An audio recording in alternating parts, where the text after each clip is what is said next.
एक छोटे से गांव में एक टूटी फूटी झोपड़ी में केशव रहता था। हर सुबह सूरज निकलते ही केशव अपनी पुरानी कुल्हाड़ी उठाकर जंगल की ओर निकल पड़ता।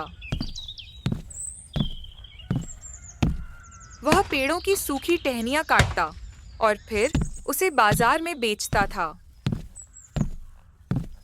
उसके घर में दो लोग और थे, उसकी बूढ़ी माँ और उसकी बेटी काजल। पिताजी, मैं आपकी जिम्मेदारी नहीं बल्कि बोझ बन गई हूँ। मैं चाहती हूँ कि मैं भी कुछ काम करूँ ताकि आपका हाथ बंटा सकूँ। पिताजी, मैं आपकी बेटी हूँ, आपकी जिम्मेदारी नहीं, और मैं चाहती हूँ कि आप थोड़ा अपने लिए भी जीना सीखें। काजल, तुम मेरे लिए बोझ नहीं है, तुम मेरी ताकत है। मैं जो कुछ भी करता हूँ सिर्फ तेरे लिए करता हूँ। मैं चाहता हूँ कि जब तू इस घर से विदा हो तो सिर उठाकर जाए। तू बस ये याद रख, तेरे पिताजी अभी जिंदा हैं और जब तक मैं जिंदा हूँ तुझे किसी चीज की कमी नहीं होने दूंगा। केशव, तू दिन रात काम कर रहा है, ये अच्छी बात है, लेकिन हर चीज किस्मत और समय पर भी निर्भर करती है। काजल अब बड़ी हो गई है और अब वक्त आ गया है कि तू उसके भविष्य के बारे में सोच। एक अच्छी जगह उसका रिश्ता हो जाए, यही सबसे बड़ी दौलत होगी। दादी की बात ने केशव के दिल में चिंता जगा दी।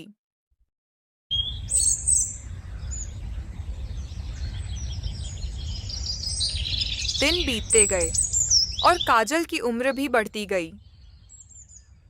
केशव ने कई जगह रिश्ते ढूंढने शुरू किए, लेकिन हर बार उसे एक ही सवाल का सामना करना पड़ता। दहेज कितना दोगे? यह सवाल केशव के दिल को अंदर से तोड़ देता था, क्योंकि उसके पास देने के लिए कुछ नहीं था। मैं हर बार यही सोचता हूँ कि क्या एक पिता की मेहनत और उसकी बेटी के संस्कार किसी के लिए काफी नहीं होते? क्या एक लड़की की अच्छाई, उसकी समझदारी, उसका स्वभाव किसी की नज़र में मायने नहीं रखता? क्यों हर रिश्ता पैसों से तोला जाता है? मैं गरीब जरूर हूं, लेकिन मेरी बेटी की परवरिश में मैंने कभी कमी नहीं छोड़ी। फिर भी हर बार मुझे सिर्फ पैसों की वजह से ठुकरा दिया जाता है। और फिर एक दिन किस्मत ने उसके दरवाजे पर दस्तक दी। गांव में एक खबर आई, शहर से एक अच्छा रिश्ता आया है। लड़के का नाम था आरव, पढ़ा लिखा, समझदार और एक अच्छे परिवार से। अगली सुबह केशव के घर का माहौल बदला हुआ था। आज जो होने वाला है वो सिर्फ एक मुलाकात नहीं है, ये मेरे जीवन का वो मोड़ है जहाँ से मेरी पूरी दुनिया बदल सकती है। मैं नहीं जानती कि सामने वाले लोग मुझे पसंद करेंगे या नहीं, लेकिन मैं इतना ज़रूर चाहती हूँ कि वे मुझे मेरे रूप से नहीं, मेरे स्वभाव से पहचाने। हे भगवान, आज मेरी इज्जत तेरे हाथ में है। मैंने अपनी पूरी जिंदगी मेहनत में गुजार दी, सिर्फ इसलिए कि एक दिन अपनी बेटी को अच्छे घर में भेज सकूं।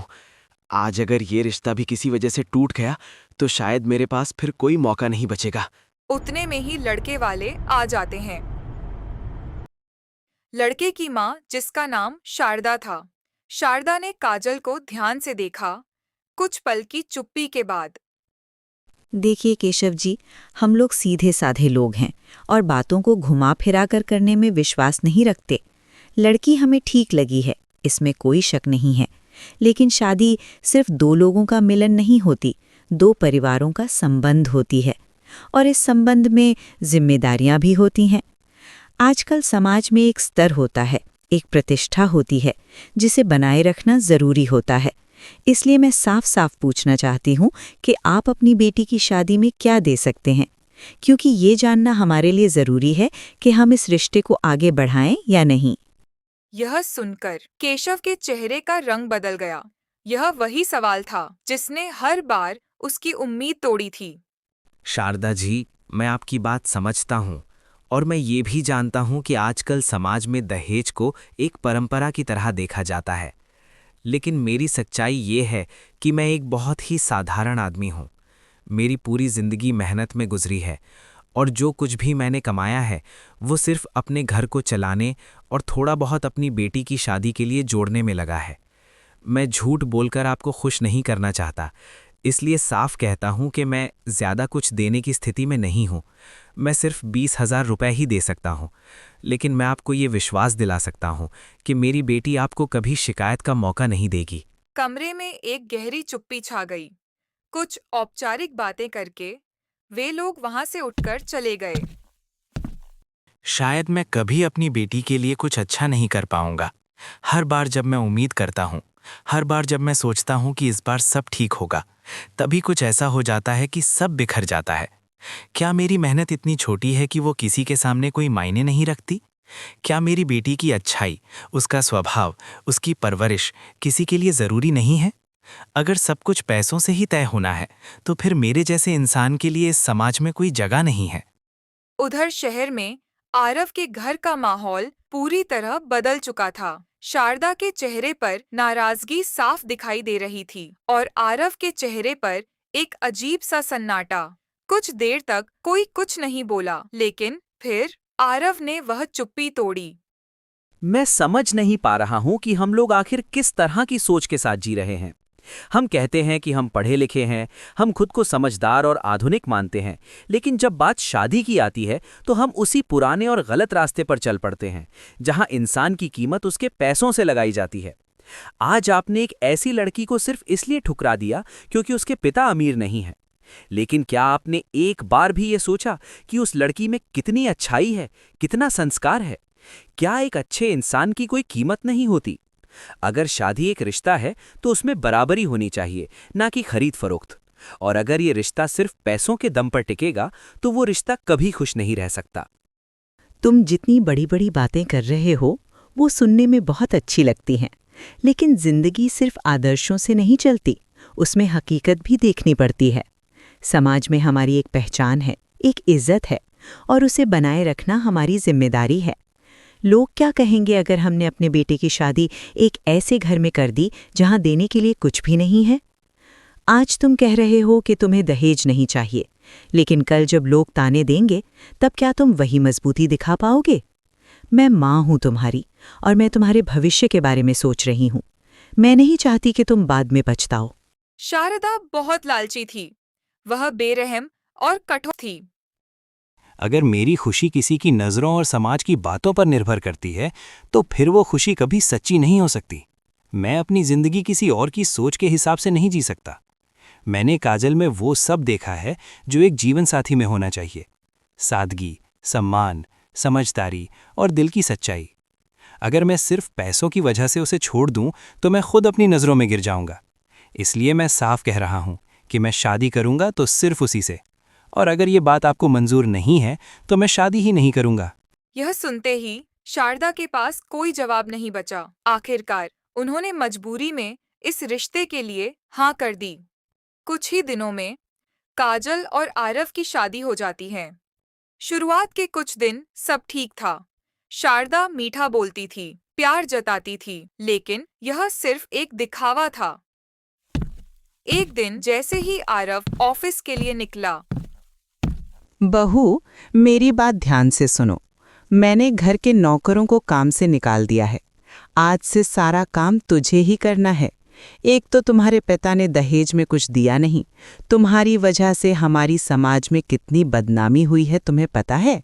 मेरे आरव के लिए अमीर घरों से रिश्ते आते थे जो दहेज में लाखों रुपए देने के लिए तैयार थे, लेकिन मेरे भोले भाले आरव को तुम पसंद आ गईं।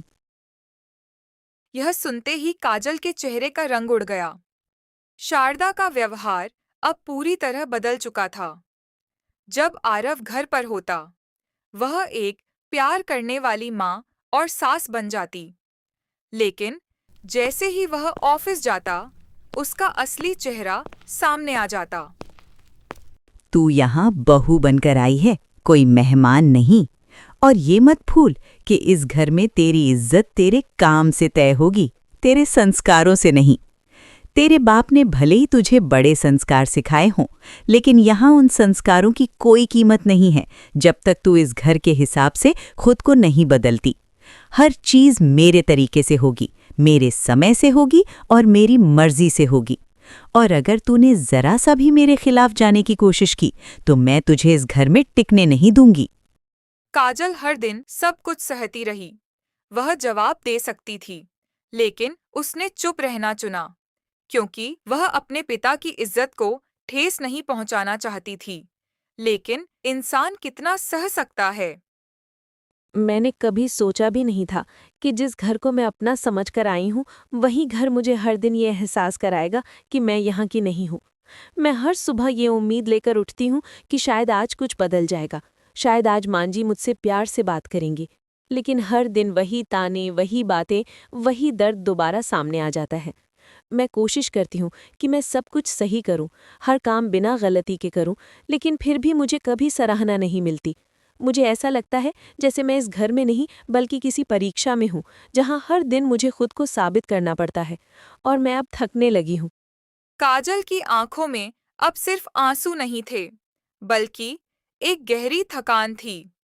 एक दिन आरव को ऑफिस के कुछ काम से विदेश जाना पड़ता है। जैसे ही आरव विदेश जाता है, शारदा काजल को धक्के मारकर घर से निकाल देती है। जब तक आरव घर ना आ जाए तब तक मुझे अपना मुंह मत दिखाना। जैसे ही काजल घर पहुंची क्या हुआ बेटे? और फिर काजल ने सब कुछ बता दिया। बेटी, तेरी हर बात सुनकर मेरा दिल रो रहा है, लेकिन मैं खुद को इतना कमज़ोर महसूस कर रहा हूँ कि तेरे लिए कुछ कर नहीं पा रहा। मैं चाहता हूँ कि मैं तेरे लिए खड़ा हो जाऊँ, तेरे हक के लिए लड़ जाऊँ, लेकिन मेरे पास ना पैसा है, ना ताकत, ना वो स्थिति। समाज में हमारी जगह बहुत छोटी है, और ऐसे में अगर हम कोई बड़ा कदम उठाते हैं तो लोग हम पर ही सवाल उठाएंगे।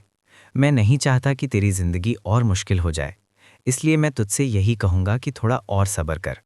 यह सुनकर काजल का दिल और टूट गया। तभी दादी ने धीरे से अपनी बात रखी।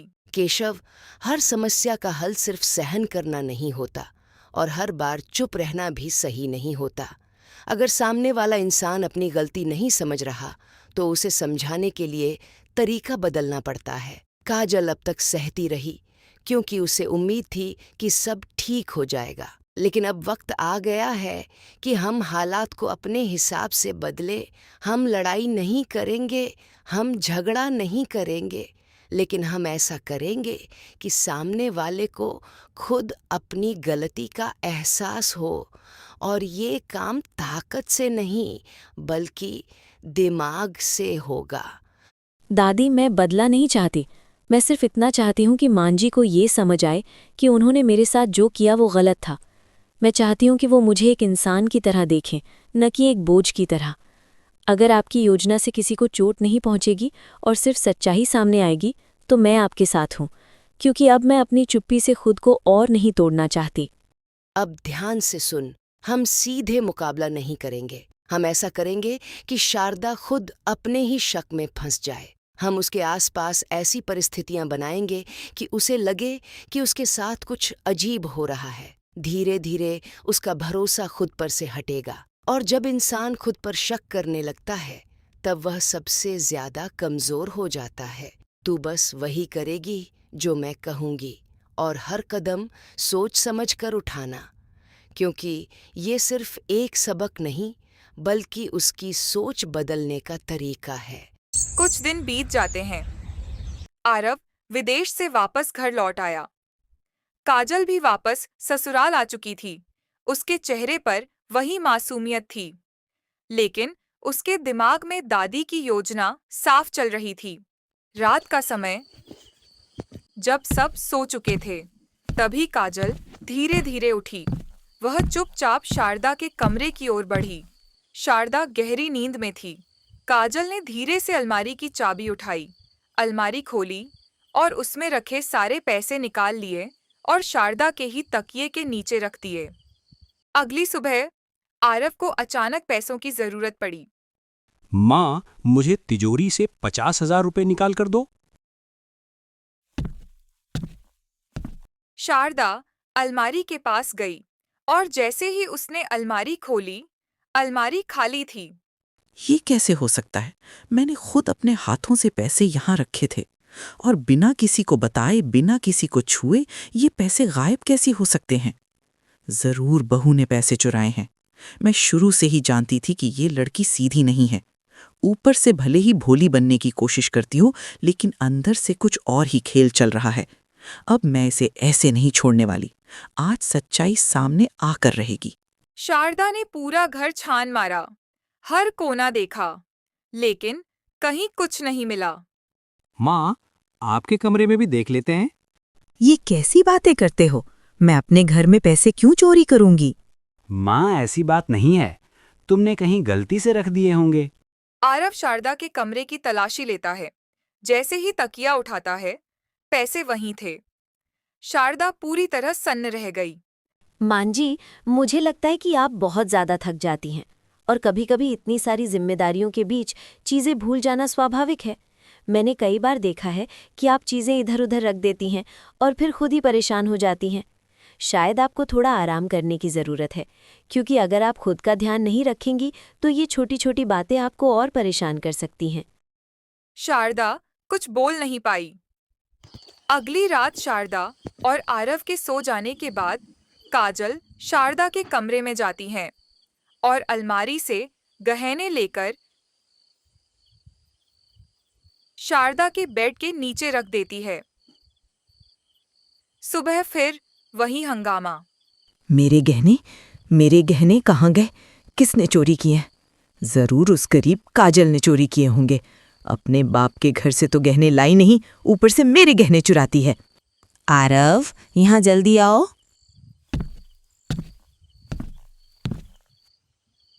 क्या हुआ माँ, इतना चिल्ला क्यों रही हो? ये देखो बेटा, मेरी अलमारी से किसी ने गहने चोरी किए हैं। शारदा और आरव पूरे घर की तलाशी लेते हैं, लेकिन गहने शारदा के बेड के नीचे से मिलते हैं। काजल आरव को कोने में ले जाके कहती है, मुझे लगता है माजी की दिमागी हालत ठीक नहीं है। हमें कोई मनोचिकित्सक को बुलाना चाहिए। मुझे भी ऐसा लगता है। मेरी पहचान में एक मनोचिकित्सक है। ठीक है, मैं उन्हें कल बुला लाऊंगा। अगले दिन एक आदमी घर आया। साधारण कपड़े। वह कोई आम आदमी नहीं था, वह एक मनोचिकित्सक था। वह काजल का बचपन का दोस्त था। काजल ने पहले ही उसे सब कुछ बता दिया था। मैंने जो बातें देखी हैं और जो व्यवहार समझा है, उसके आधार पर मैं ये कह सकता हूँ कि यहाँ जो हो रहा है वो सिर्फ साधारण भूल या लापरवाही नहीं है। ये एक ऐसी स्थिति बनती जा रही है जहाँ इंसान खुद पर शक करने लगता है, अपनी ही याददाश्त पर भरोसा खो देता है, और जब ऐसा होता है तो उसका व्यवहार धीरे धीरे असामान्य होने लगता है। मैं ये नहीं कह रहा कि स्थिति पूरी तरह बिगड़ चुकी है, लेकिन अगर इसे अभी नहीं संभाला गया तो आगे जाकर ये और गंभीर रूप ले सकती है। डॉक्टर की बातों ने आरव के दिमाग में एक ही बात बैठा दी कि माँ ठीक नहीं है। अगले दिन आरव ने एक और बड़ा फैसला लिया। उसने पागल खाने में फोन कर दिया। कुछ देर बाद एक टीम घर पहुंची। जैसे ही शारदा ने उन्हें देखा, उसे सब समझ आ गया। तुम लोग ये क्या करने जा रहे हो? मैं पागल नहीं हूँ, मैं बिल्कुल ठीक हूँ। ये सब झूठ है। शारदा चिल्लाने लगी, सामान फेंकने लगी, और यही उसके खिलाफ सबसे बड़ा सबूत बन गया कि शारदा पागल हो गई है। आरव की आंखों में आंसू थे। माँ, मैं ये सब अपने मन से नहीं कर रहा हूँ। मैं मजबूर हूँ। मैं आपको इस हालत में नहीं देख सकता। अगर डॉक्टर कह रहे हैं कि आपको इलाज की ज़रूरत है, तो मैं उनकी बात को नज़रअंदाज नहीं कर सकता। मैं आपका बेटा हूँ और मेरा फ़र्ज़ है कि मैं आपके लिए सही फैसला लूँ, चाहे वो कितना भी कठिन क्यों ना हो। आज मैं जो कर रहा हूँ वो शायद आपको गलत लगे, लेकिन मैं ये सब आपकी भलाई के लिए कर रहा हूँ। सुनिए जी, माँ जी को रोक लीजिए, मैं उनका ख्याल रखूंगी। शारदा देखती है कि जिसे वह बोझ समझती थी, वही उसे बचाने में लगी है। शारदा का मन काजल के प्रति बदलने लगा था, लेकिन शारदा को पकड़ लिया गया और उसे पागल खाने ले जाया गया। अब वह एक कमरे में अकेली बैठी थी, न कोई परिवार, न कोई सुनने वाला। धीरे धीरे उसका गुस्सा पछतावे में बदलने लगा। शायद ये सब मेरे ही कर्मों का फल है। मैंने हमेशा दूसरों को कम समझा, पैसे को सबसे ऊपर रखा। मैंने एक मासूम लड़की को सिर्फ इसलिए परेशान किया क्योंकि वो अमीर नहीं थी। मैंने कभी ये नहीं सोचा कि मेरे व्यवहार से उसे कितना दर्द हो रहा होगा। आज जब मैं खुद इस हालत में हूं तो मुझे समझ आ रहा है कि किसी को बेवजह सताना कितना बड़ा पाप होता है। काश मैंने समय रहते अपनी सोच बदल ली होती। अब शारदा बदल चुकी थी। कुछ दिनों बाद काजल खुद पागल खाने पहुंची। शारदा उसे देखकर हैरान रह गई। मान जी, मैं ये देखने नहीं आई कि आप किस हालत में हैं। मैं यहाँ इसलिए आई हूँ क्योंकि मैं चाहती हूँ कि जो कुछ हुआ उसका अंत सही तरीके से हो। आपने मेरे साथ जो किया वो गलत था, इसमें कोई शक नहीं है। लेकिन अगर मैं भी वही रास्ता चुनूं, अगर मैं भी आपको उसी दर्द में छोड़ दूं, तो फिर मुझ में और आप में फ़र्क ही क्या रह जाएगा। मैं बदला नहीं चाहती, मैं बदलाव चाहती हूँ। और अगर आज आपको अपनी गलती का एहसास हो चुका है तो यही सबसे बड़ी सज़ा भी है और सबसे बड़ा सबक भी। शारदा की आंखों से आंसू रुक ही नहीं रहे थे। बहू, नहीं, आज मुझे ये कहने का भी हक नहीं है कि मैं तुम्हें बहू कहूं, क्योंकि मैंने कभी तुम्हें उस नज़र से देखा ही नहीं। मैंने तुम्हें सिर्फ एक बोझ समझा। मैं अपने किए के लिए जितनी माफ़ी मांगूं उतनी कम है। लेकिन अगर तुम्हारे दिल में मेरे लिए थोड़ी सी भी जगह बची है तो मुझे एक मौका दे दो। मैं वादा करती हूँ कि मैं अपनी सोच बदल दूंगी, अपने व्यवहार को बदल दूंगी, और इस बार मैं तुम्हें वो सम्मान दूंगी जिसकी तुम हमेशा हकदार थीं। काजल उसे वापस घर ले आई। अब शारदा काजल को परेशान नहीं करती थी। काजल खुशी खुशी अपने ससुराल में रहने लगती है।